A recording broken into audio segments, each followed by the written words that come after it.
Hello everyone, welcome to my channel.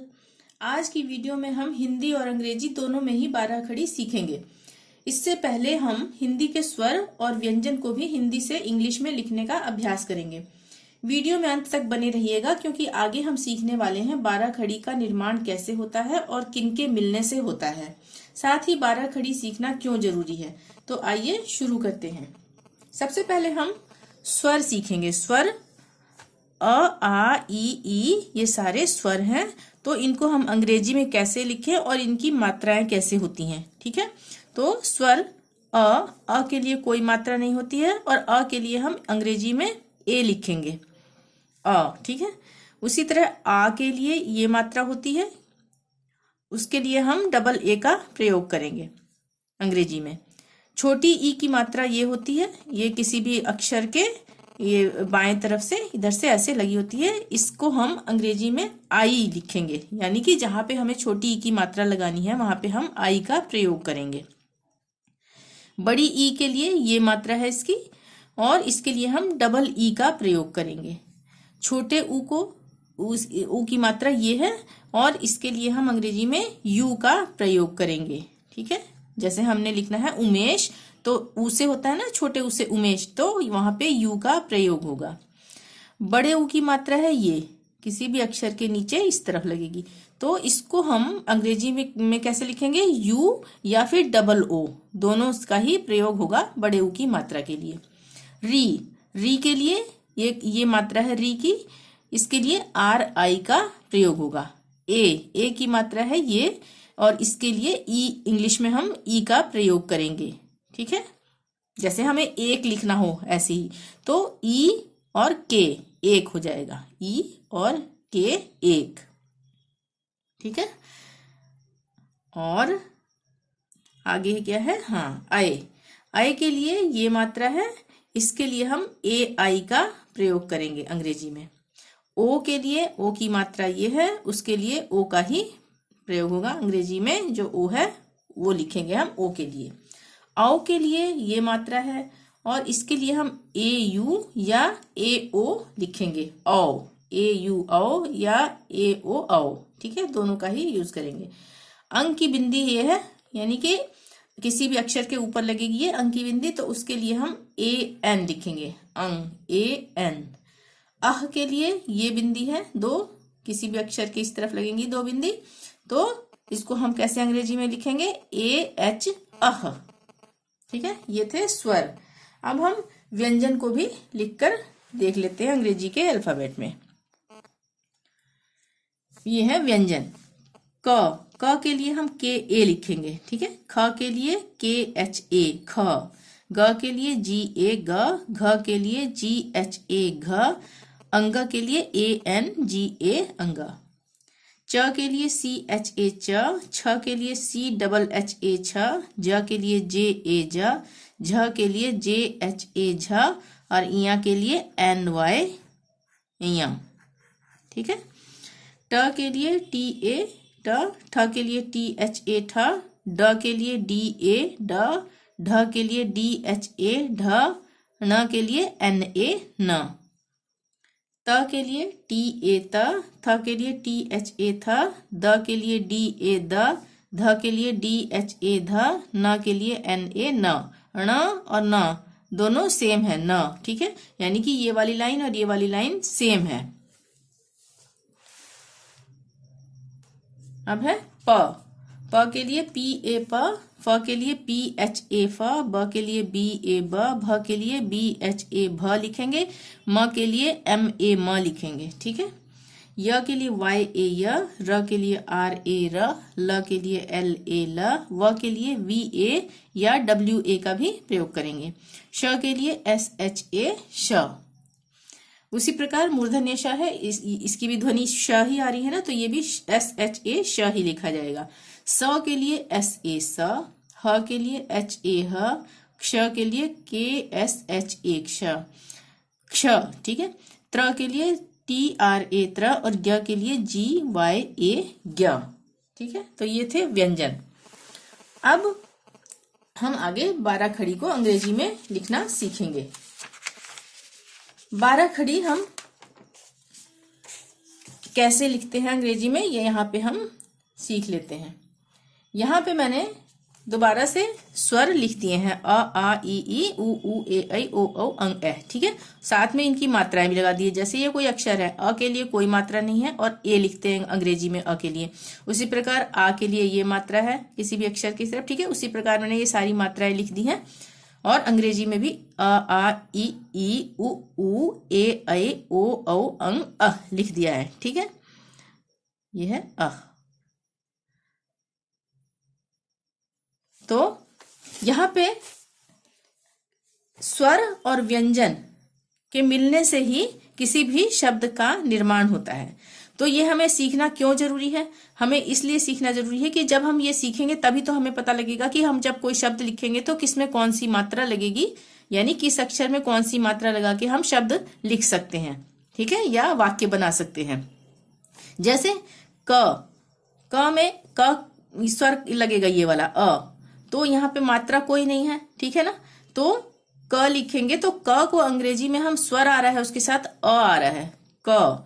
ठीक है, तो ए लगाएंगे, के साथ ए लगा देंगे, क के लिए के ए क। ठीक है, सबसे पहले हम ये लाइन सीख लेते हैं, पहली लाइन, बाकी सारी आपको अपने आप ही आ जाएगी। ठीक है, तो क के लिए कोई मात्रा नहीं, का के लिए स्वर की ये मात्रा लगी, आ की मात्रा लगी। ठीक है, इसके और इसके मिलने से ही व्यंजन में जब स्वर की मात्रा लगी तभी किसी भी शब्द का या अक्षर का निर्माण होता है ना।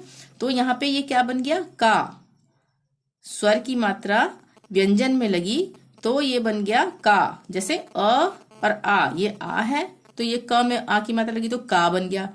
उसी तरह क में ई की मात्रा लग गई तो की बन गया। क में बड़ी ई की मात्रा लग गई तो की बन गया। क में छोटे ऊ की मात्रा लग गई तो कु बन गया। क में बड़े ऊ की मात्रा लग गई तो कु बन गया। क में ए की मात्रा लग गई तो के बन गया। क में ऐ की मात्रा लग गई तो कै बन गया। क में ओ की मात्रा लग गई तो को बन गया। क में औ की मात्रा लग गई तो कौ बन गया। क में अंग की मात्रा लग गई तो कंग बन गया। और क में अह की मात्रा लग गई तो कह बन गया।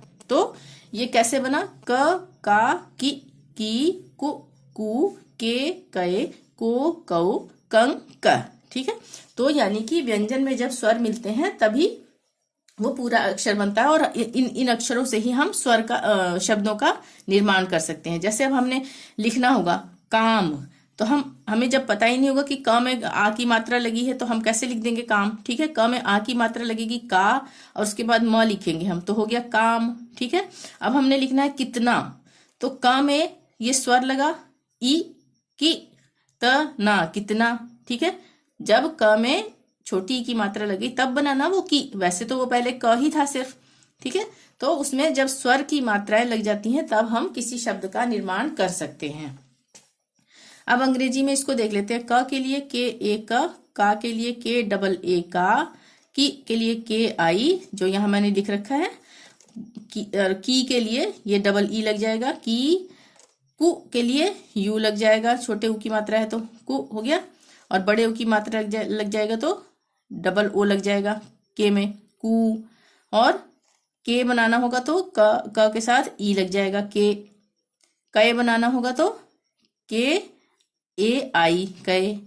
और को बनाना होगा तो के साथ ओ लग जाएगा, यानी ओ की मात्रा के लिए ओ लगेगा ना ये इंग्लिश में, तो को। कौ के लिए ए यू बताया था, के ए यू कौ। कंग के लिए ए एन लग जाएगा के साथ कंग। और कह के लिए ए एच लग जाएगा के साथ कह। ठीक है, उसी प्रकार ख खा खी खी खु खू खे खे खो खौ खं ख। ग गा गी गी गु गु गे गए गो गौ गंग है। घ घा घी घी घु घू घे घई घो घौ घंग है। च चा इया से नहीं होगा क्योंकि इया से कोई शब्द नहीं बनता है। च चा ची ची चू चू चे चे चो चौ चंच है। छ छा छी छी छु छू छे छे छो छौ छन छ। ज जा जी जी जू जू जे जय जो जौ जंज है।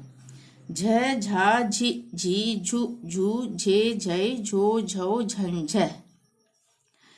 ट टा टी टी टू टू टे टै टो टौ टन टह। ठ ठा ठी ठी ठू ठू ठे ठै ठो ठौ ठन ठह। ड डा डी डी डू डू डे डै डो डौ डन डह।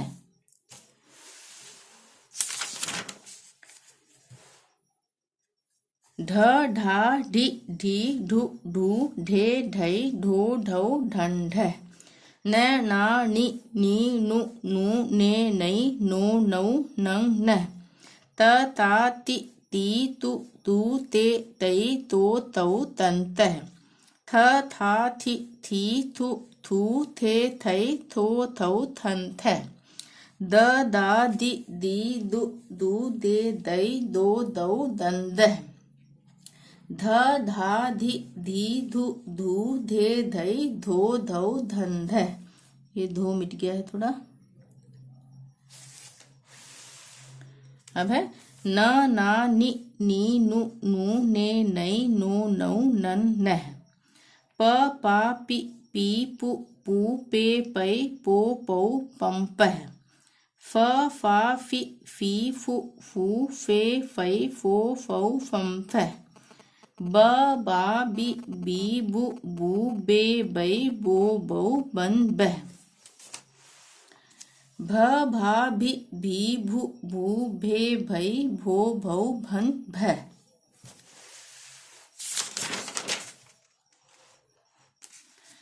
म मा मी मी मु मू मे मै मो मौ मन मह। य या यि यी यु यू ये यै यो यौ यन यह। र रा रि री रु रू रे रै रो रौ रन रह। ल ला लि ली लु लू ले लै लो लौ लन लह। व वा वि वी वु वू वे वै वो वौ वन वह। श शा शि शी शु शू शे शै शो शौ शन शह। ये भी मूर्धन्य श का भी वही स्वर आ रहा है, तो यहाँ पे भी वही होगा।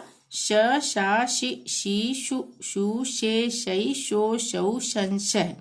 स सा सि सी सु सू से सै सो सौ सन सह। ह हा हि ही हु हू हे है हो हौ हन है। अब है छ। श छा छी छी छु छू छे छै शो शौ शन शह। त्र त्रा त्रि त्रित्रु त्रु त्रे त्रै त्रो त्रौ त्रन त्रह। लास्ट बच गया अब एक ग्य ग्या गे गे ग्यो ग्यो गे ग्यै ग्यो ग्यौ ग्यं ग्यह।